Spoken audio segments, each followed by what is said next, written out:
একটা গাছ যে গাছের চারিদিকে কাটা, কিন্তু ফলটা মিষ্টি সুস্বাদু। এই সুস্বাদু ফল খেতে হলে এই কাটাগুলো সহ্য করতে হবে। ধৈর্য। ছোট্ট ছেলে মেয়েদেরকে ননির পুতুল করে গড়ে তুলবেন না, খবরদার। ওদেরকে কষ্ট সহিষ্ণু করে গড়ে তুলবেন।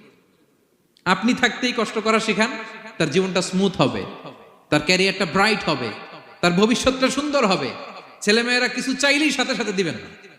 অনেক বাবা মা আছে এত আদর করে, এত বেশি আহ্লাদ করে, যা চায় তাই দেয়, পরে হিতে বিপরীত হয়, ঠিক কিনা?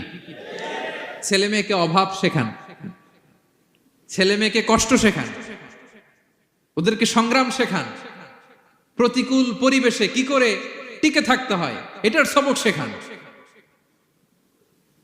সেদিন লোকমান তাই করলেন, ছেলের সবর শিখাইলেন যে বাবা ধৈর্য ধারণ করো, আতঙ্কিত হবা না।